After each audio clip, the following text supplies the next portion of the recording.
Yo, what is going on, ladies and gentlemen? Welcome back to another edition of Simply Better Fantasy Football. My name is Anthony Rodriguez. In a few seconds, I'm going to be connecting with my friend Brandon Greb via Zoom, and we're going to be talking about some waiver wire pickups for week 2 of the 2019 fantasy football season. In particular, we're going to be talking about players that are about 50% available in either Yahoo or ESPN leagues. Now, I play ESPN. A lot of people I know play ESPN, but I also know some people that play in Yahoo leagues. So if someone's at least 50% available in either leagues and I feel like they're good waiver wire candidates, then I will definitely throw them into this video. But with that being said, I don't really have anything left to say. So let's get into the content.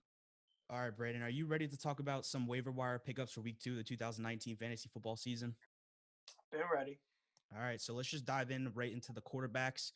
Number one on the list, we have Matthew Stafford. Now, Stafford is available in 83.7% of ESPN leagues. Now, personally, I feel like Stafford looked like himself again this past week. He threw for over 300 yards and had 3 passing touchdowns. Now, Stafford, in my opinion, has always been a slept on fantasy quarterback. He had a bad 2018 season because of injuries, but with a new offensive coordinator and a nice looking receiving core, I think it's safe to say that we are going to see a lot more of good Stafford play in 2019, especially over the next 3 weeks as the Detroit Lions play against the Chargers, Eagles, and the Chiefs. Now, the Eagles secondary is still weak. Keenum shredded them last week for 380 passing yards and 3 touchdowns in week 1. Then we move over to the Chargers defense. They're definitely feeling the effects of not having Darwin in that secondary. Brissett threw for 2 touchdowns in week 1 as well against them. And then the Chiefs are also struggling as well this year as the secondary led up 350 passing yards to the Jacksonville Jaguars. So that's just my opinion on Matthew Stafford and why I think he's a good waiver wire pickup this week. Brandon, what do you think of Matt Stafford? I think Stafford's going to be pretty much what he usually is, which is like the streamer type of quarterback. Because I mean, going off of the defenses he just played in Arizona and the ones he's going to play in the next few games, I think he's definitely a guy you can look to if you have, I don't know, say, think about it if you have Baker Mayfield, for example, because we got to see how his wrist turns out and if he has any potential concussion in place. So I say definitely play the matchups, but Stafford looking good was definitely promising for the entire offense as a whole. Yeah, no doubt about it. So let's move on to number 2 on this quarterbacks list, which is Andy Dalton. Now, Andy Dalton is available in 95.8% of ESPN leagues. Now, there's a chance that Joe Mixon doesn't play this week. They did say that he's day to day. So, I mean, there is a chance that he does play. So that's definitely something that I would monitor. But if he doesn't play, I figure that Cincinnati will definitely lean heavy on the pass this week against the 49ers. When you look at last week when Joe Mixon was out of the game, the Cincinnati Bengals had 51 passing attempts in week 1. They threw for 418 passing yards and had 2 passing touchdowns.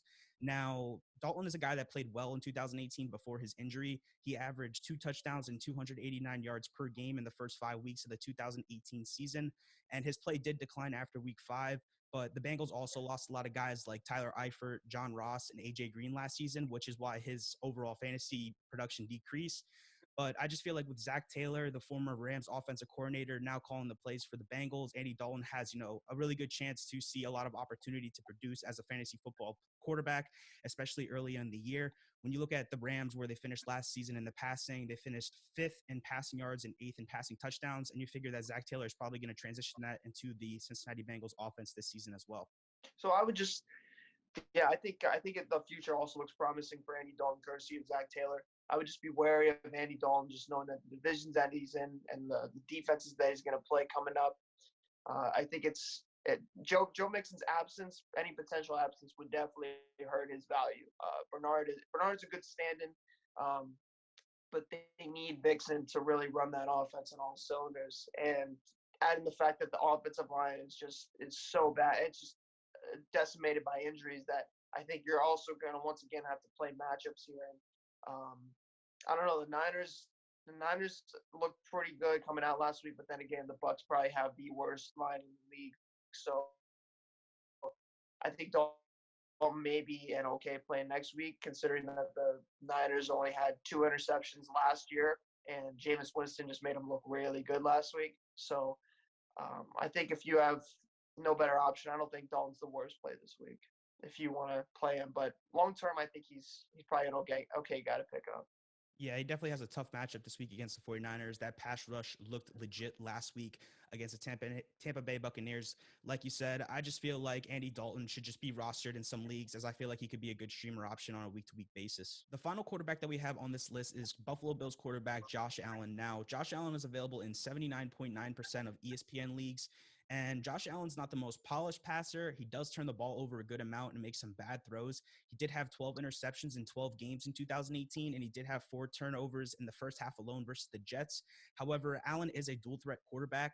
Last season, he was only behind Lamar Jackson when it came to quarterback rushing yards, and he also led the league in 2018 when it came to rushing touchdowns for quarterbacks. Allen also took 10 carries for 38 yards and a touchdown in the Bills' Week 1 game against the Jets. However, we already know that Josh Allen is a dual threat quarterback, but what makes Allen a waiver wire pickup this year is that he has some weapons in this offense that will allow him to use that big arm of his. With the additions of John Brown and Cole Beasley in the offseason, I really feel like Allen's going to be able to play to the strengths of his passing abilities this year, as John Brown and Zay Jones are all on the team as deep ball guys, and Cole Beasley is going to be handling a lot of the underneath and short intermediate targets for this Buffalo Bills offense, which is a plus for Allen, as he is not the most polished passer like we already mentioned. I just feel like Allen has good 2 matchups coming up against the Giants and the Bengals. So I would definitely go pick up Allen, who is a dual threat quarterback. As for fantasy football, I just feel like dual threat quarterbacks are good to have and to own.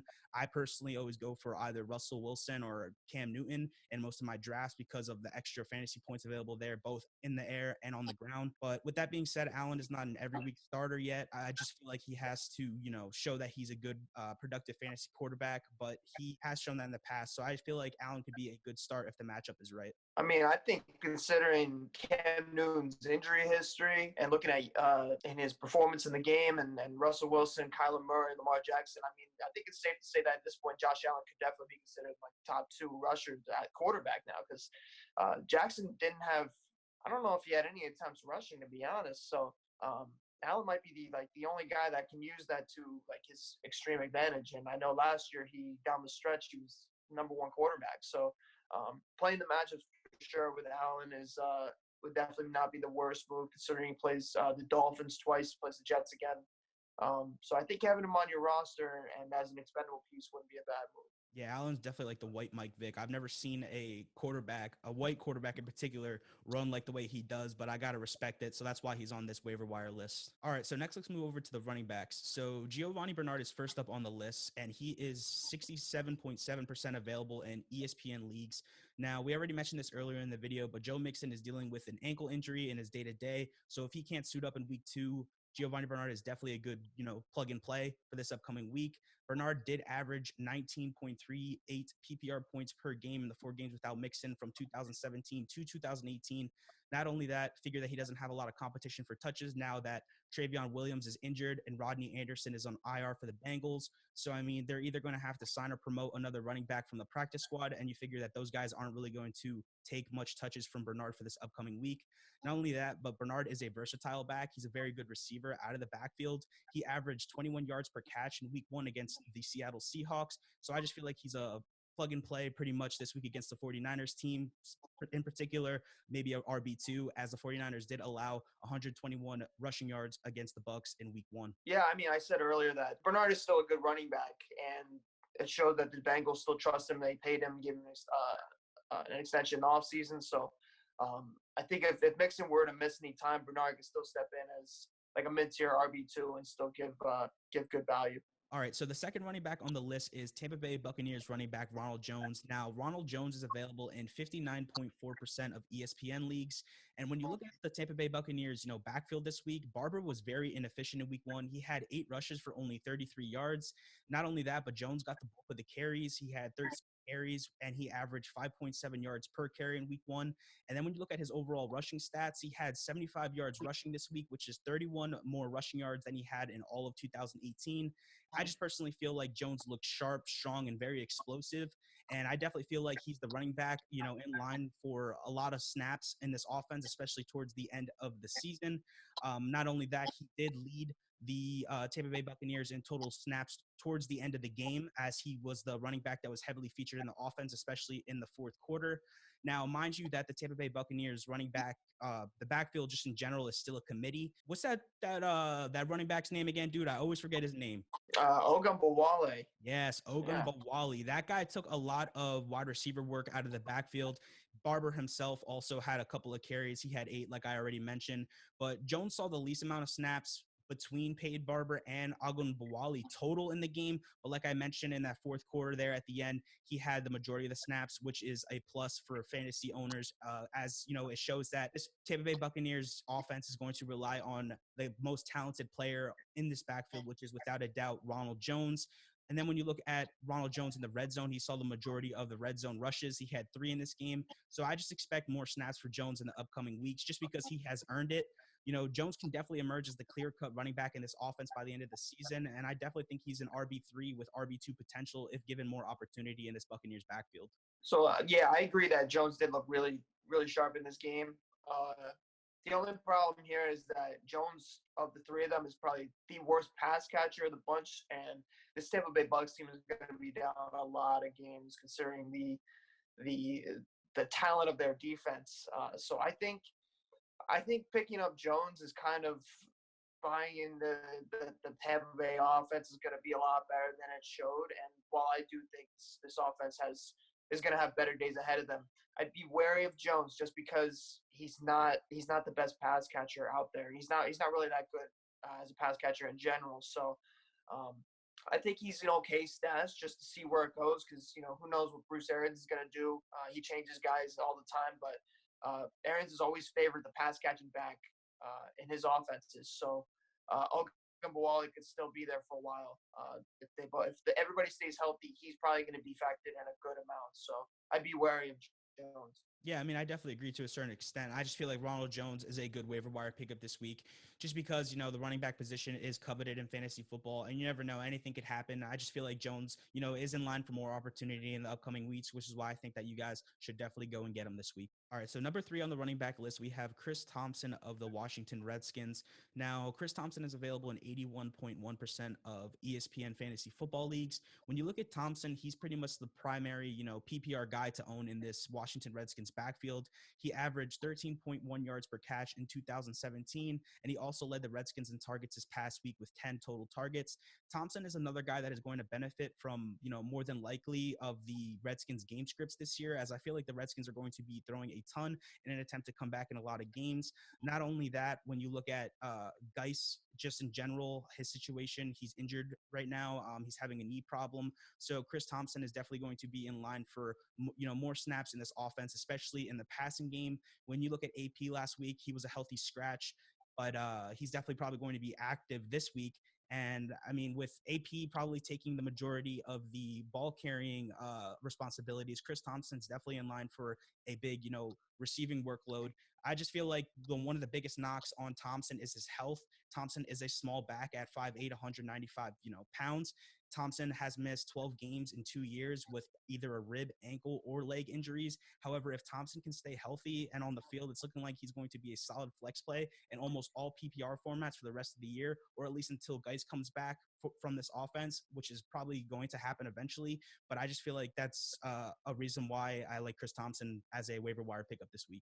Yeah, I mean, Thompson in the past has been a guy that if you throw him in your lineup, you're not really too surprised if he finishes with like RB1 numbers because he's always been the sole primary pass catching running back for Washington in his time when he's healthy. So I think last year when we saw AP rank 5th in the league in carries, I think that's safe to say that he's going to be, you know, definitely the guy leading the attack on the ground. But seeing Thompson get 10 targets from Keenum in the last game.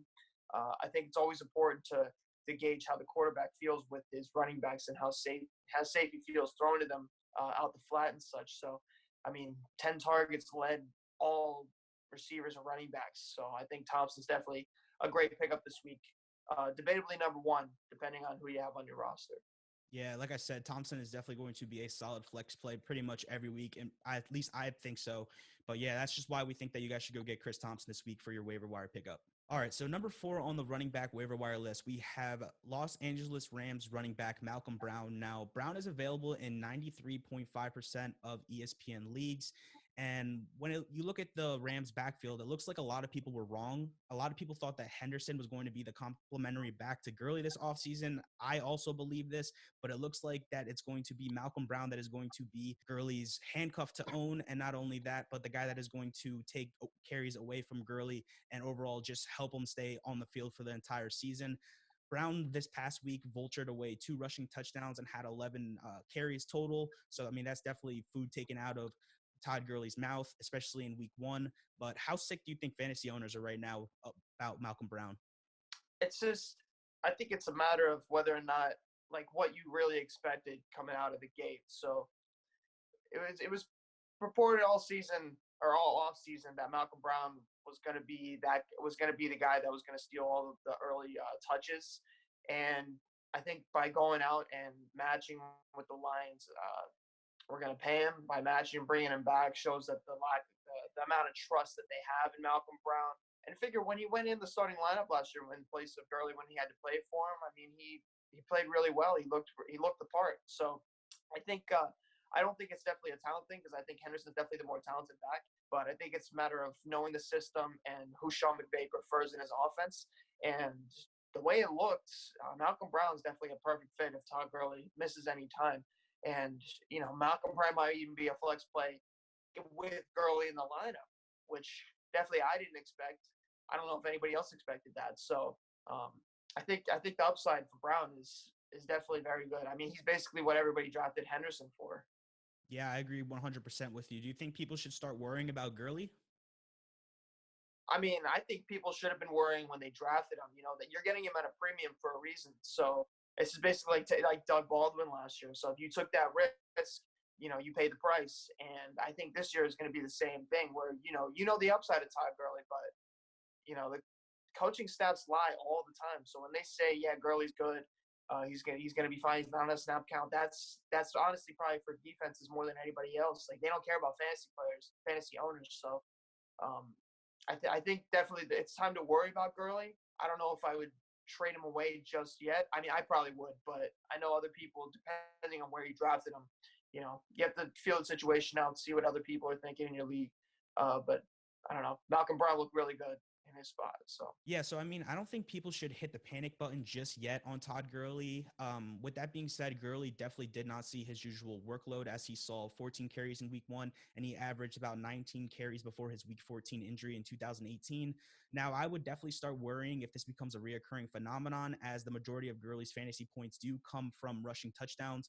Gurley has been averaging a lot of touchdowns in the past 2 seasons. So, I mean, and you look at the overall situation for the Rams, this is definitely a team that's trying to preserve Todd Gurley for the long haul this year. So I would definitely consider picking up Brown as a bench stash, or if you are a Todd Gurley owner, as he is a good handcuff candidate.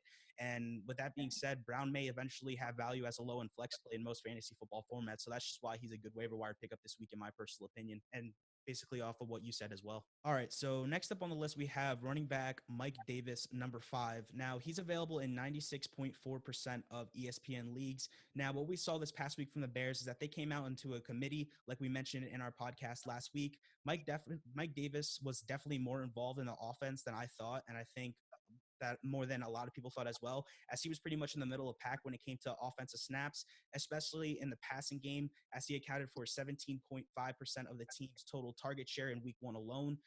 Only Cohen and Robinson, received more targets from the Bears offense. But with that being said, Davis doesn't have much value as a runner in the offense because of the presence of David Montgomery. Montgomery only had, 1 more carry than Davis in the Thursday night game. However, I really feel like at some point Montgomery will take full control of the running back duties for the Bears offense. But nonetheless, Davis definitely has value, especially in PPR formats, as it seems that Davis was featured heavily in the passing game for the Bears. Now, I don't know if I would say I would keep Davis on your fantasy football roster for the whole season, but as of right now, he is definitely worth a roster spot on your team just because of the way he was used in Matt Nagy's offense in week 1 of the 2019 fantasy football season. Cohen at the end of the day is the receiving back to own in the Bears offense. However, it seems like Cohen is more like a slot receiver for this team instead of more of a receiver out of the backfield.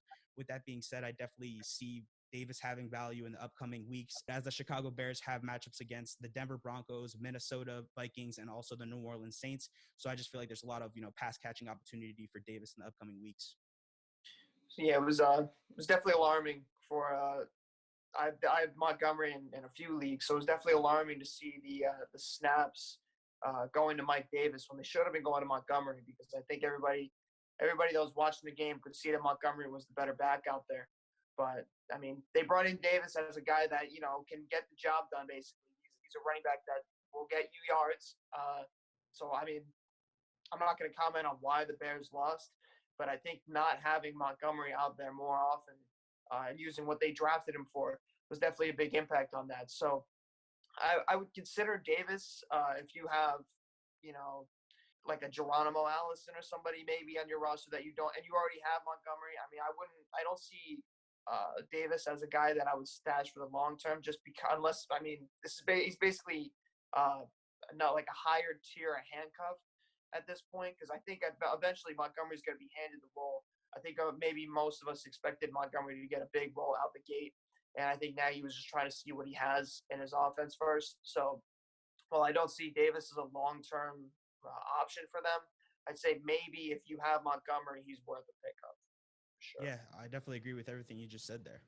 All right, so next let's move on to the sixth running back on this list, which is Carlos Hyde of the Houston Texans. Now, Carlos Hyde is available in 60.6% of ESPN leagues. When you look at the Texans offense this past week, Hyde was the starting back for the Texans in week 1. He also led the Texans in carries with 10.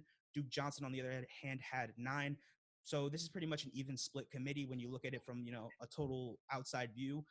However, Hyde was the more productive running back in this offense this past week, as he averaged 8.3 yards per carry compared to Duke Johnson's 6.3 yards per carry. Now, Hyde was definitely in control of early down and short distance work for the Houston Texans this past week, and Hyde's upside is definitely capped by Duke Johnson because Johnson was on the field for the majority of Houston's passing downs in the game. However, Hyde is definitely a pickup in most standard leagues and will only have, low running back 3 value in most PPR formats unless something were to happen to Duke Johnson. Still, the Texans are going to, run the ball a good amount in 2019. They ranked 4th in rushing attempts in 2019. Excuse me, not 2019. They ranked 4th in rushing attempts in 2018, and then they ranked 11th in rushing attempts in 2017. So, I mean, I think it's definitely safe to say that Houston's going to feed their running backs this year, and Hyde pretty much has touchdown upside as well every week, and definitely has the opportunity to earn, more playing time in the upcoming weeks with more productive rushing outings like he had this past week. As of right now, I guess he's a starting running back. So I mean, you could definitely take a flyer on Hyde, considering Duke Johnson may suffer an injury and then he would be the full-time 3-down back. I mean, basically what I see out of Hyde though is we're getting like a Lamar Miller, but half of Lamar Miller, and nobody ever wanted. Like, you don't feel great starting Lamar Miller. He's kind of there. So I don't know when you're gonna play Carlos Hyde, unless there's an injury. So I guess you could stash it for the long haul. I mean, we all know at this point in Carlos Hyde's career, he doesn't really have that burst that he flashed with the Niners, and he's just he's a little bit slower at the gate. He looked okay yesterday, but I don't know. I think it would take an injury for him to actually see substantial playing time. But I mean, I guess he's worth a stash at this point. All right, so number 7 on the list, we have Raheem Mostert. Now, Raheem Mostert plays for the San Francisco 49ers, if you guys don't know, and he's available in about 99.9% of ESPN fantasy football leagues. So I think it's definitely safe to say that Mostert is available in pretty much every league just across ESPN fantasy football in general. When you look at Mostert, he did have an opportunity to play for the 49ers last season, and he averaged 7.7 yards per carry for the 49ers in 2018. And I really feel like he's going to be a good complement to Breida in this offense. He definitely could be a weekly flex play, in my personal opinion. When you look at the overall situation of the 49ers backfield, Tevin Coleman may miss some time with an ankle injury. So, Mostert should definitely be on your radar if the 49ers don't make any major moves to bring in another running back onto the team. Because if they don't, Mostert will definitely see a good amount of touches behind Breida. The 49ers are looking like a run-first team in 2019. Only Baltimore, Tennessee, Seattle, and Minnesota had, less passing attempts than the 49ers in week 1. So I definitely feel like Raheem Mostert is going to be a good pickup this week, as I'm pretty sure actually that Tevin Coleman was already ruled out for week 2, but I would just go and double check that. He is. And I think Raheem the Dream can definitely step into that role and be a starting caliber running back if called upon. Because we already know Matt Breida gets injured at least once a game. So I think if you pick up Mostert, you're buying into the Niners offense. So I think that's going to be that's a lot of opportunity. So I would definitely look into picking up Mostert. I personally would move him up the list of running back waivers, because some people might be sleeping on him and look into the names like Ronald Jones and Adrian Peterson. I would look to Mostert just because ankle injuries can linger for a good portion of the season, and Breida we already know is very injury prone. So Jeff Wilson's probably going to get brought up as well. So maybe there'll be a committee going on, but Mostert looked very good in the preseason, and they paid him too. So I think that's definitely a lot of opportunity for him to succeed. Yeah, definitely a sleeper waiver wire pickup this week, without a doubt. All right, so the last running back that we have on this list is Adrian Peterson of the Washington Redskins. Now, AP is available in 72.3% of ESPN leagues. We already mentioned this earlier in the video, but Geis is likely to miss time with a knee injury. AP was a healthy scratch last week. AP definitely has value as, probably in about, I would say, 3 of Washington's next 6 games. He's definitely not a guy that you need to own on your team. However, AP is going to receive pretty much all the carries for the Redskins until Geis returns. Thompson most likely has the most value in this backfield, like we also mentioned in most PPR formats. However, AP did have a 1,000-yard season last year, so he definitely still has some juice. And I think that he definitely is a good running back option if you need a running back, to stream in occasionally for your fantasy football team.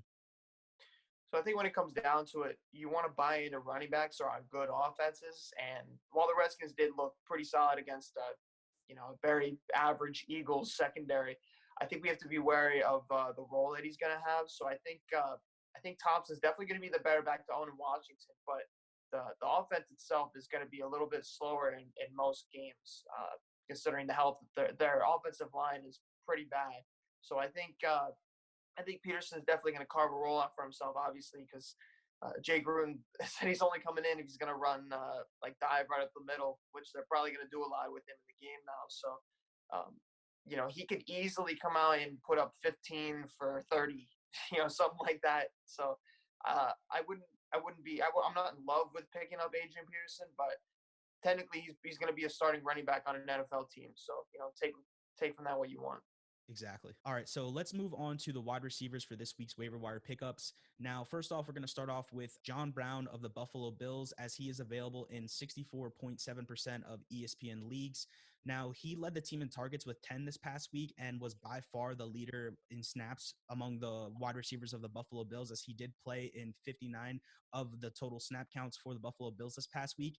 Also, he may be, Josh Allen's potential favorite target, as Josh Allen targeted him on 27% of his throws. He definitely, in my opinion, has the most upside out of all the Buffalo Bills wide receivers, out of, Cole Beasley, Zay Jones, Robert Foster, just because he's a deep threat wide receiver. He did average 17 yards per catch last season in Baltimore. So, I mean, he's definitely a wide receiver that complements Allen as a passer, in my personal opinion. We already mentioned this, Allen is not the most polished passer, but he does have a big arm. And with good matchups coming up in 5 of the next 7 games for the Buffalo Bills with teams like the Giants, Bengals, Miami, Eagles, and Washington, I feel like John Brown is definitely a very good waiver wire pickup this week. The only problem with Brown is he does suffer from sickle cell disease, which can take him out for the year if it starts to flare up, or if the side effects start to occur. However, Brown is still a very good waiver wire pickup in my personal opinion for week 2.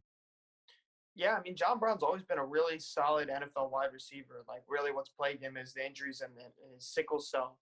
So I think definitely being the lead guy in an offense has value. Well, a Josh Allen led offense has value because he's always going to be scrambling out the pocket, looking deep. And Brown is a guy that has a knack for getting open. So um, I would definitely feel good about picking John Brown up this weekend. As a potential flex play down the road against better matchups against the Dolphins and the Eagles, he's definitely a good option. All right, so next on the list, we have Marquise Brown of the Baltimore Ravens. Now, Marquise Brown is available in 71.8% of ESPN leagues. The problem with Brown this past week, at least for me, was that he only played in 15 snaps, which was the least amount for the Baltimore Ravens wide receiver core. But he did convert 5 targets into 147 yards and 2 touchdowns in week 1. Now, we got to remember that those numbers were definitely inflated by a very bad Miami Dolphins defense. However, Brown was efficient with what he had, as he caught 80% of his targets. And when you look at the Baltimore Ravens wide receiver core, it is weak. Willie Snead and Miles Boykin, these are guys that aren't going to really carry the load for the Baltimore Ravens, at least in my personal opinion. So I really feel like Brown is going to be a good pickup, especially because of his big playability, as he averaged 36.8 yards per catch this past week. And also that, the Baltimore Ravens have good matchup coming up with Arizona, Kansas City, Pittsburgh, and Seattle as well. These are all teams that rank 25th or higher in, passing yards allowed in week 1. So I think that Lamar Jackson in general will have good games against those defenses in the next upcoming weeks. Certainly, I think against really bad secondaries, Brown's going to get behind them all day. And I mean, in the game, Jackson, like he just flicked his wrist and threw it 60 yards. So I think Brown's definitely going to have a lot of potential for this season. Like you said, though, the snap count's definitely a little worrying. He put up all his production on only 5 targets, and I mean, Mark Andrews got a lot of targets as well. Who knows? Boykin might step up soon. At the end of the day, this is a run-first offense.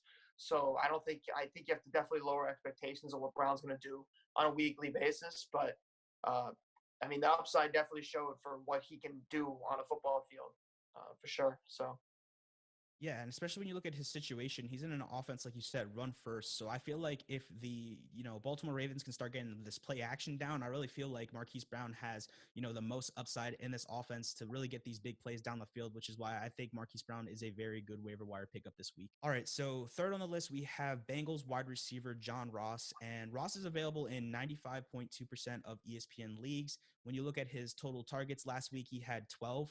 And I feel like Ross was more involved in the offense than I originally thought that he was going to be. He played in 63 total snaps, which was second among the Cincinnati Bengals overall wide receiver core.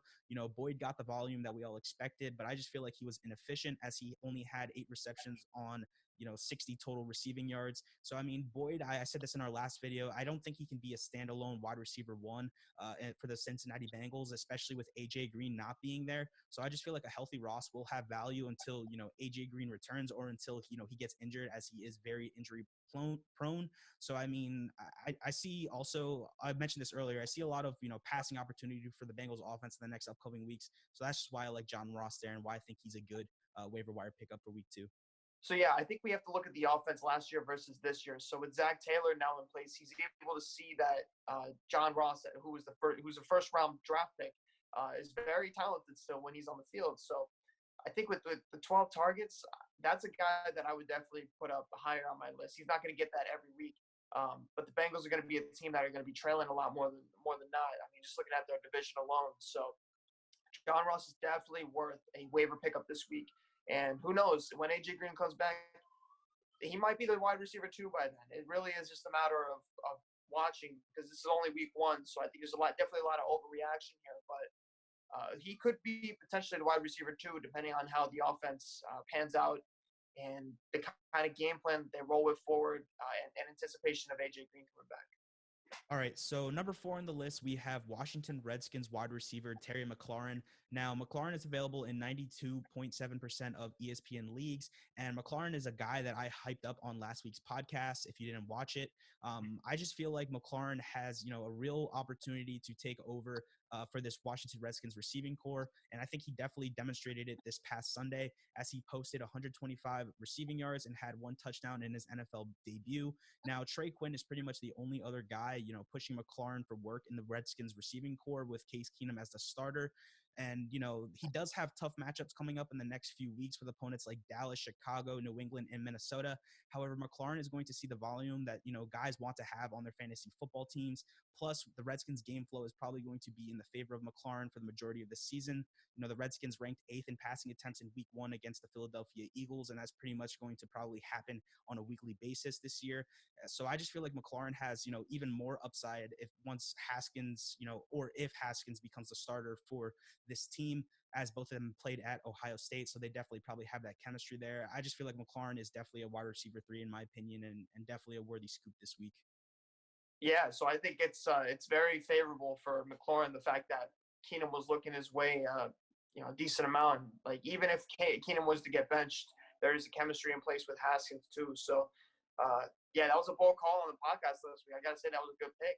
He looked really good out there. He looked easily like the best receiver out there, which they were saying in camp too, that he was easily the star of Washington Redskins camp. So I think going out to see that on the field really wasn't too big of a surprise, but he definitely looked like the best of the bunch. So if you want to own a wide receiver for this team, they can put up points against subpar defenses, I think he's definitely worth a pickup as well.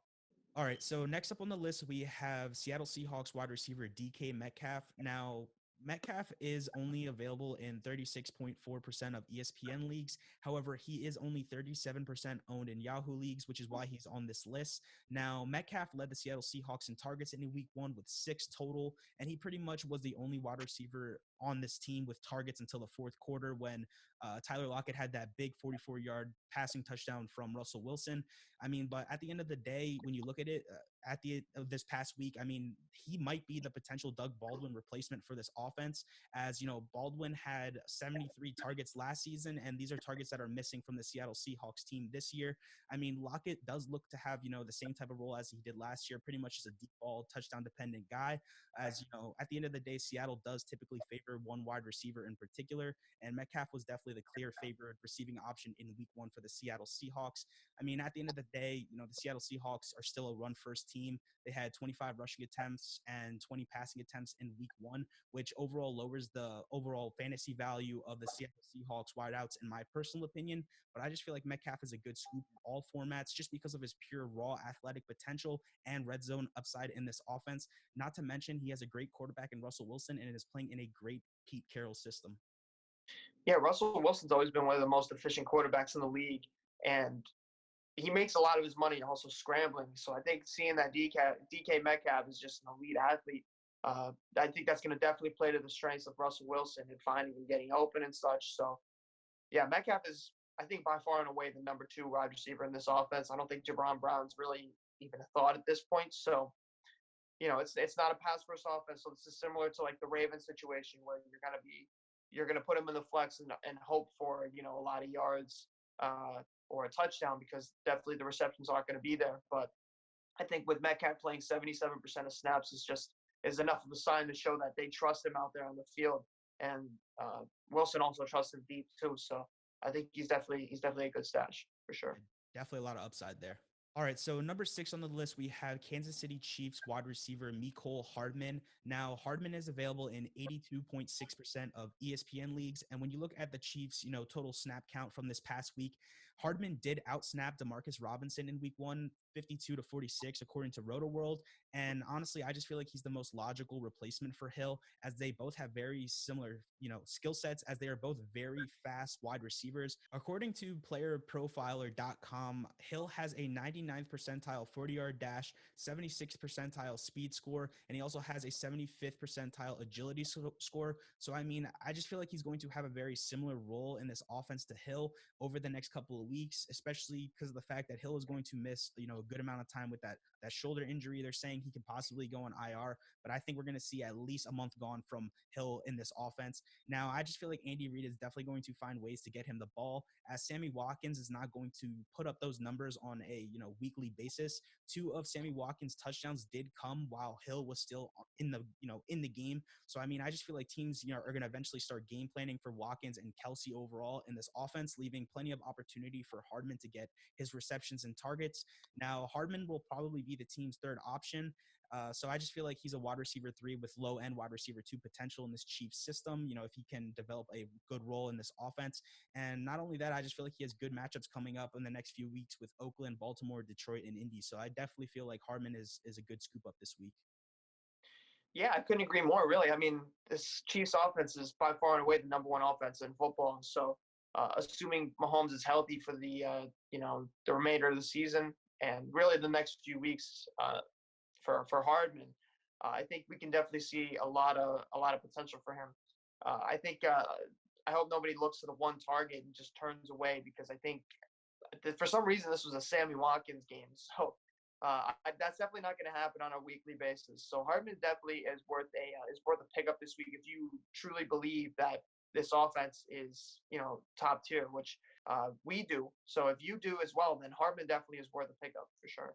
Yeah, no doubt about it. And also, I'm sick. I played against Sammy Watkins this week, but I'm not going to get into that there. We're going to try to keep this video nice and positive for you guys. So number 7 on the list, we have Jameson Crowder of the New York Jets. Now, Crowder is only available in 29.6% of ESPN leagues. However, he is available in 54% of Yahoo leagues. So I'm going to throw him in this video just because I feel like there's a good, potential that he could be available in your leagues as well. When we look at the total target share for the Jets this past week, Crowder had 41.4% of the team's total target share, which is a crazy amount.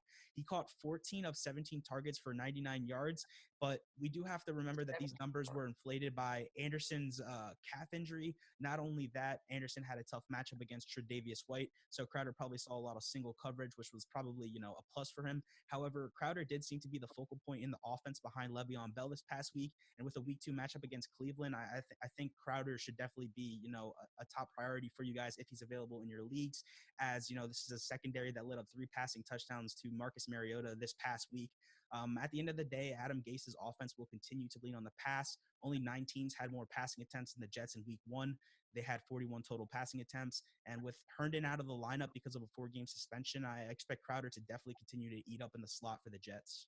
Yeah, I mean, the word throughout camp was that Darnold and Crowder had a really good connection, and it certainly showed. So, I mean, even in offenses that aren't scoring, crazy amount of points, like this just shows that Crowder's floor is just so high. I mean, 17 targets is insane. So I think you can definitely put him out there as a flex play. I think minimum, like at 4, you're going to see, 5 to 7 targets, especially if this calf injury continues to bother Robbie Anderson.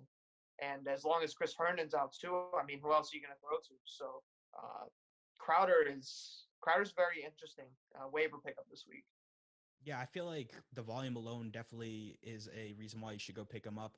When you look at Crowder, he's a guy that really wasn't used in Washington, and Adam Gase definitely sees, his potential in this offense. So I definitely think he's going to continue to use him, and that's just why we think he's a good waiver wire pickup this week. All right, so number 8 on the list, we have Detroit Lions wide receiver Danny Amendola. Now, Danny Amendola is available in 96.6% of ESPN leagues. At the end of the day, I have Amendola on this list because Stafford loves to throw to the wide, the slot wide receiver, as 22 targets went underneath in week 1 for the Detroit Lions. And not only that, when you look at what Golden Tate did over the past couple of years, this is a guy that averaged 93.3 receptions per year in Detroit. So you figure that Stafford is definitely going to target Danny Amendola, as he definitely favors that slot wide receiver. And with the next 3 opponents being the Chargers, the Eagles, and the Chiefs, I just think that, Amendola has a lot of upside in the next couple of weeks, as these are all defenses that finish bottom, 11th in passing yards allowed in week 1 in the NFL. Yeah, I think with a healthy Stafford now, this team's going to be passing a lot more than they did last season. And, I mean, going back to last season again, Bruce Ellington got picked up by the Lions, and he played the slot. And he got peppered with like 11 targets in his first game. So, I mean, seeing Amendola go out and put up these numbers isn't like a huge shock, but I think it's more of like a reality check that Amendola is still a pretty solid NFL wide receiver. And really, he's going off of he's playing like the nickel corner on most teams, or maybe a linebacker's matched up. So I mean, he's gonna be open more often than not. So Stafford's definitely looking at that slot a lot. So Amendola is definitely worth a look and a pickup this week as well. Yeah, and with Jones and Golladay, getting the majority of the attention on the outside, I just feel like the middle of the field is going to be open for Amendola a lot in the next couple of weeks. So, I mean, that's just our thoughts on why we think that Amendola is a good waiver wire pickup for week 2. Mm-hmm. All right, so number 9 on the list, we have Dallas wide receiver Randall Cobb. Now, Cobb is available in 89% of ESPN leagues. And when you look at Cobb's overall situation, he is the 3rd option in this Dallas Cowboys offense. He did have the 3rd most snaps out of all the Dallas Cowboys wide receiver with 48. And with another good week 2 matchup this upcoming week against the Washington Redskins, I think it's safe to say that Cobb can be a good streaming option, as Wentz did carve up the Washington Redskins secondary as he threw for 313 yards and 3 total passing touchdowns. Now, the Cowboys are definitely going to rely heavily on Zeke, Cooper, and Gallup in this offense. However, I just feel like Cobb can serve as a good streaming option throughout the year. So definitely a good guy that you might want to stash on your roster. Yeah, it could certainly be a dart throw. I think with the presence of Kellen Moore now, that offense looks a lot different than it did last year. I mean, it was every element of it was really – they didn't even need Zeke in that game, which is crazy. But the passing game looked really good. Dak was making a lot of really pinpoint throws. So, yeah, Cobb, I think, is worthy of a stash, especially in case of, potential injury, because we know Amari deals with a lot of injuries. So, Cobb could definitely step into a bigger role. if that were to happen. So he's definitely worth a pickup for the long term, I think. All right, so the last wide receiver we have on this list is Jacksonville Jaguars wide receiver Chris Conley. Now, Conley is available in 91.2% of ESPN leagues. And when you look at Conley's last matchup, he did see a touchdown from Minshew, which is a good sign, as Nick Foles was injured in that game and is probably going to miss the whole season. And I just feel like Chris Conley was the clear favorite out of Westbrook and Chark for Minshew just in general.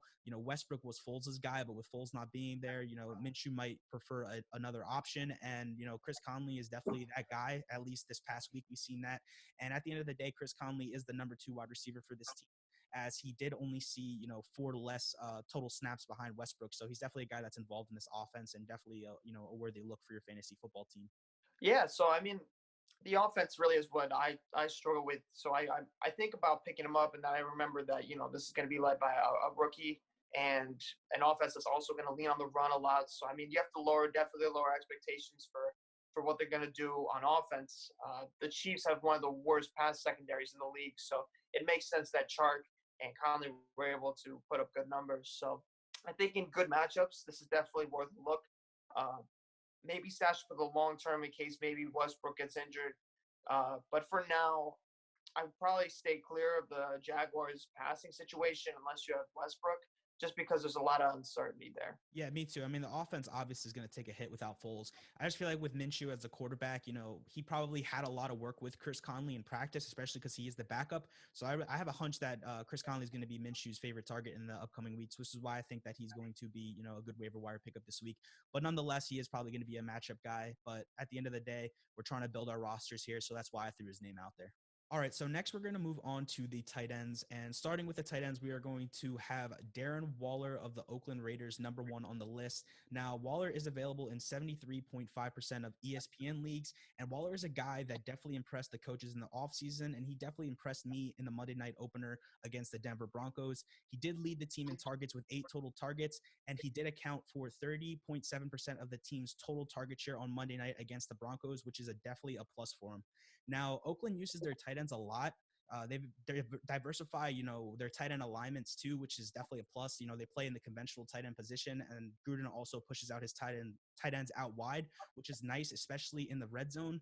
When you look at Waller's, his history, he played 3 years in Baltimore. He really didn't play much. He only had 18 receptions while he was in Baltimore. But with a tight end, with a tremendous amount of red zone upside, especially in Oakland, as Waller is 6'6", 255 pounds. This is a tight end that's very similar to Jared Cook in size. And with Antonio Brown, gone, leaving Williams pretty much as the number 1 wide receiver for this Oakland Raiders offense, Carr is going to need to find another reliable target to throw to. And I really don't think it's going to be J.J. Nelson, Ryan Grant, or Hunter Renfrow. So Waller should definitely see plenty of targets in the upcoming weeks. As when you look at what Cook did in this offense, he saw 101 total targets in 2018, which was 4th among tight ends just in general, behind only Ertz, Kelsey, and Kittle. So I mean, I really feel like Waller is primed for a big season, in 2019. Everything you said. I mean, last year Derek Carr made Jared Cook look like an all-star. I mean, he was a top 10 tight end with him. So I think with a younger, more athletically built tight end for the spot, I think there's definitely. I mean, the 8 targets right there is fantastic. It's his first game, so I mean that could easily rise. So Darren Waller, he's probably in most leagues where you play with guys that pay a lot of attention, he's probably gone already, but if he's somehow still there after waivers this week, I mean, he's definitely a guy that has top 7 potential. I mean, I don't think that's a reach. Yeah, no doubt about it. I mean, Gruden definitely likes to use his tight ends in this offense, which is a big plus for him in 2019. He showed out on Hard Knocks too. So I mean, there's a lot going for Waller at this point. So take him while he's there if he's still there. So number 2 on the list, we have Detroit Lions tight end TJ Hockenson. Now, Hockenson is available in 60% of ESPN leagues. And when you look at, his involvement in the Detroit Lions offense this past week, it was very promising, as, he received the highest receiving total by a rookie tight end in their first game. He had 131 total receiving yards. So, I mean, I feel like it's going to be hard for him to replicate that production on a weekly basis. Bevel is, the offensive coordinator for this team, and he does like to run the ball, and the matchup did allow for a pass-heavy game script against Arizona. However, Hockenson looked very good and involved in the offense as he saw 9 targets and played in 73% of the team's total snaps. Not only that, he's a very, ideal sized tight end at 6'5", 251 pounds. He's very athletic. According to playerprofiler.com, their workout meter, Hockenson has a 89th percentile burst score, 87th percentile agility score, and a 92nd percentile catch radius, which makes, Hockenson one of the league's most athletic tight ends, at least in my personal opinion. And then you add the fact that he is also in a balanced offense with Stafford, at the helm of the Detroit Lions offense. I just think that Hockenson has a tremendous amount of upside as a rookie. Also, Pat Patricia was the defensive coordinator for the Patriots during, Gronk's prime years. So I feel like Patricia might try to replicate a Gronk-type role for Hockenson in the Lions offense in 2019. I mean, I definitely have a lot of expectations for Hockenson in this upcoming year. So he's definitely a guy that you guys are going to want to target on your waiver wires for week 2. Yeah, I agree. I think initially I was personally drawing comparisons to like the first round pick being similar to that of Eric Ebron, where they took him in the first round in the top 10 and barely used him. But that's completely different coaching staff. So I think with Patricia at the helm, definitely he probably sees Gronk comparisons through him. So seeing him go off like this really is it's a good sign for the offense in general. But Hawkins' ceiling is pretty high now. I think his upside could definitely be that of also top 7, similar to Waller. So if he's also somehow still out there, definitely take a flyer on him, especially if you have the likes of O.J. Howard, or if you're worried about Hunter Henry's target share. If you're worried about any of that, then these guys are certainly names to watch this week in waivers. Yeah, I mean, I was definitely wrong about Hockenson. I didn't think he was going to be this productive out of the gate, as tight ends usually struggle, as rookies when they come into the league. However, Hockenson definitely looks, NFL ready, and I'm excited to see what he does for this upcoming year. All right, so number 3 on the list, we have Green Bay Packers tight end Jimmy Graham. Now, Jimmy Graham is available in 52.4% of ESPN leagues, which to me is very surprising. When we look at Jimmy Graham, he possibly can have a revival as a red zone threat in this offense. He did see 3 red zone targets in Thursday night against the Chicago Bears, and he did see a decent number of regular targets as well, as he had 6th, which tied MVS for 2nd on the team overall. However, we do have to keep in mind that the matchup against Chicago did call for a more double tight end set for the Green Bay Packers, which made him more involved in the game overall. However, I feel like Graham still has value as a tight end in fantasy football. He's not as dominant as he once was, but he definitely should be a guy that should be rostered on your fantasy football team. And he's available in a good amount of fantasy football leagues as well. And with Rodgers, as the quarterback for the Green Bay Packers, I mean, you got to have this guy on your team. And with another, tough defensive matchup against Minnesota this upcoming week, that should give, Graham more red zone upside and a decent amount of volume as well in week 2. Yeah, I think Graham's also a good pickup. I just hope that people don't think he's going to catch a touchdown every week, because while he is a bigger red zone target, there are a lot of weapons on this team. So he's probably like 3 names down the line, like that. Rodgers is going to be scrambling. That's when Graham's going to be able to make his money. So just be wary. Don't have high expectations for Graham, at least in my opinion. I think we definitely saw what he's capable of. I mean, Matt LaFleur really is he's kind of a question mark at this point, considering how flat that offense looked. So there's still a lot of things to get straight in that offense. So we'll see his role coming up. But once again, like I said, if you got like an O.J. Howard and the offense really scares you, then Graham's also a solid guy you could pick up as a second tight end to that starter. Yeah, I mean, no doubt about it. I agree with everything you said. I just feel like this is a guy that needs to be rostered in pretty much all leagues, and he's available in a good amount of them. So definitely go see if he's available in your league and go pick him up if he is, especially if you're hurting for a tight end. All right, so number 4 on the list, we have Miami Dolphins tight end Mike Gesicki. Now, Gesicki is available in 97.6% of ESPN leagues, and I have Gesicki on this list just because he was 2nd on the team with total targets. Not only that, this is a guy that, is moved around in the offense, and like we mentioned with Waller, that's a plus when we're talking about tight ends. But at the end of the day, Miami's offense is bad, like really bad. Both Rosen and Fitzpatrick saw work this past week, and that's probably going to happen all year long. Not only that, but the team doesn't really have a legit wide receiver 1 with Devontae Parker, Allen Hurts, Hakeem Grant, and Preston Williams on the team. So, I mean, these quarterbacks are going to have to go somewhere, and I think Mike Gesicki's a good, target person for the Miami Dolphins for this upcoming year. Now, Preston Williams has the most upside right now out of all those receivers, but I mean, it's not looking good for the Dolphins receivers in 2019 in general.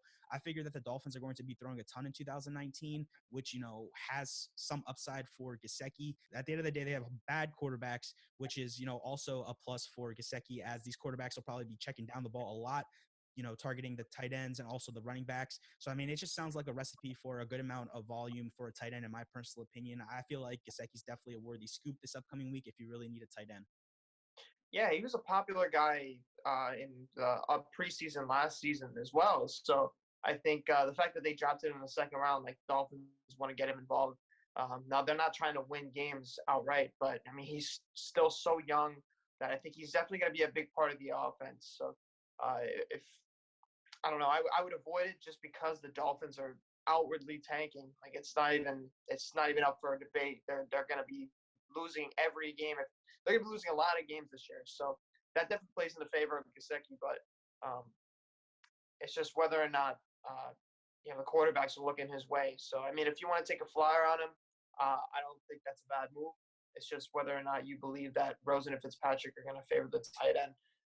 Fitz did, but as we saw, he's not going to be probably playing the entire game.